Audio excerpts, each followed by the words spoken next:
Jar Jar Binks was always different. From the moment of his birth in Gunga, the elders of the Gungan city noticed something strange about him. Objects would move when he was emotional. Lights would flicker when he panicked. Creatures would calm when he was near. Technology would malfunction in his presence. Not because he was clumsy, but because the Force responded to his uncontrolled emotions. The Gungans didn't understand the Force. To them, Jar Jar was simply unlucky. Strange things happened around him. Accidents followed him. Chaos formed wherever he went. So they did what any fearful society does. They cast him out. Exile wasn't punishment. It was protection. But protection from what? Years later, when Qui-Gon Jinn meets Jar Jar on Naboo, he feels it immediately. A disturbance in the Force. Not dark, not light, but raw, untrained, chaotic, powerful. Qui-Gon doesn't see a fool. He sees potential. The Jedi Council senses it too when Jar Jar enters the temple on Coruscant. But they misinterpret it. They believe the strange Force signature comes from Anakin alone. Jar Jar is ignored, overlooked, invisible, and that mistake changes the galaxy. During the Clone Wars, Jar Jar begins unconsciously using the Force to survive. Blaster bolts miss him unnaturally. Explosions throw him clear instead of killing him. Battles bend around him. Probability itself twists in his favor. But the Force is not guiding him consciously. It's protecting him. Palpatine, however, notices. Darth Sidious senses a strange presence in the Force. Someone not trained by the Jedi, not trained by the Sith, but deeply connected to the living Force itself. Someone unpredictable. Someone dangerous. Jar Jar becomes a hidden variable in Sidious' grand plan. As the war continues, Jar Jar's Force sensitivity begins to awaken. He starts having visions. Nightmares of fire, of lava, of a burning man in black armor, of a republic collapsing into darkness, of a throne of shadows. But he doesn't understand them. When Order 66 happens, Jar Jar survives not by chance, but by instinct. His body moves before his mind does. The Force guides him through chaos, through smoke, through blaster fire, and for the first time in his life, he realizes what he is. A Force user, not trained by the Jedi, not corrupted by the Sith, but chosen by the Force itself. Years later, in hiding, Jar Jar finds ancient Jedi ruins, holocrons, teachings, records. He begins to train himself, slowly, imperfectly, but purely. He becomes something new, not a Jedi Knight, not a Sith Lord, a Force Warden, a being who serves balance, not sides. When Darth Vader rises, Jar Jar senses him immediately. The presence is familiar, the burning man from his visions.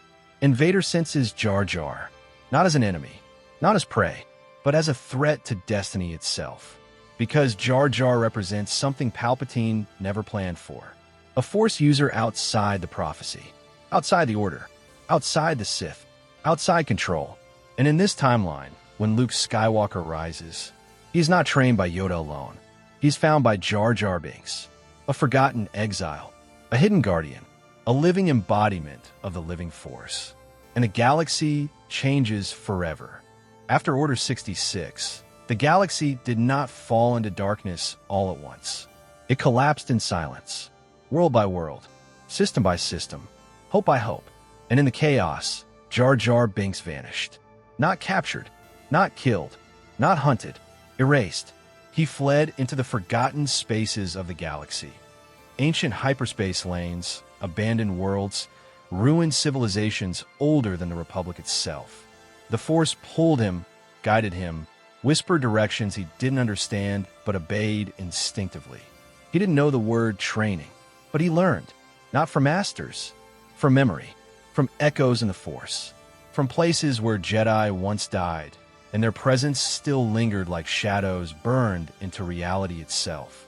On an ancient, ruined world, Jar Jar discovers his first holocron, a broken Jedi archive, cracked, unstable, barely functioning. Inside it, not a master, but a warning, a fragmented message. The Force is not owned by the Jedi. The Force is not ruled by the Sith. Those who serve only one side will always fall. These words change him. Because for the first time, Jar Jar understands something. The galaxy doesn't need another order. It needs balance. Not political balance. Not military balance. Not ideological balance. Force balance. Meanwhile, on Coruscant, the Emperor feels him. Darth Sidious senses a disturbance that grows instead of fades. Not a bright light. Not a dark flame. But a presence that doesn't align. A presence that doesn't obey. A presence that exists outside his vision of the future. And that terrifies him, because Palpatine's greatest power is not lightning, not the dark side, not manipulation. It is control of destiny, the ability to see outcomes, to shape probability, to bend futures. But Jar Jar does not appear in those visions. He creates blind spots in the Force, void zones in destiny itself. So Palpatine sends Vader, not to kill him, to find him, because Sidious understands something terrifying. A Force user who does not follow Jedi doctrine or Sith ambition cannot be controlled through ideology. Only fear, only Force, only destruction. Vader hunts across dead worlds, ancient temples, forgotten ruins. He feels traces of Jar Jar's presence. Not dark side corruption, not light side purity, but living Force resonance. Like the Force itself is leaving fingerprints behind. Meanwhile, Jar Jar begins to change. His clumsiness fades. His fear fades. His voice steadies. His mind sharpens. He begins to feel the Force as a living ocean instead of a weapon.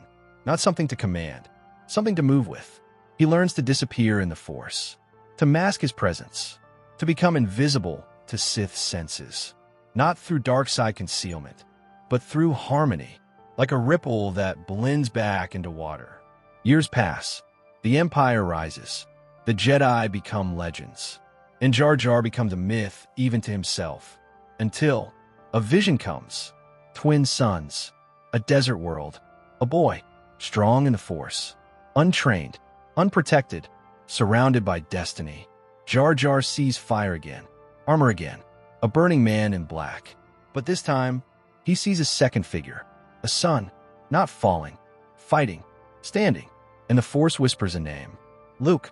Jar understands. The Force isn't hiding him anymore. It's preparing him, because the galaxy is about to reach a breaking point.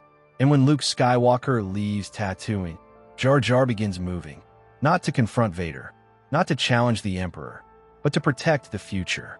He becomes a silent guardian in the background of history, intercepting Inquisitors, destroying Sith relics, hiding Force-sensitive children, erasing ancient knowledge before the Empire can claim it. He becomes a ghost, a myth, a shadow protector. The Empire begins calling him the Phantom Force, not a Jedi, not a Sith, not a rebel, a presence that appears before disasters and disappears after salvation. And Vader begins to understand something horrifying. Jar Jar is not trying to defeat him. He's trying to outlast him, because the Force doesn't need a warrior. It needs a witness, a survivor, a carrier of balance. And deep in the Emperor's throne room, Palpatine finally realizes the truth. Jar Jar Binks was never meant to be a piece in the game. He was meant to be a correction, a living failsafe, a balancing mechanism created by the Force itself. Not chosen by prophecy, not chosen by destiny, chosen by existence. And for the first time in decades, Darth Sidious feels something unfamiliar. Fear. Because you can manipulate prophecy. You can corrupt orders. You can rule empires. But you cannot rule the living Force. And Jar Jar Binks is becoming its voice.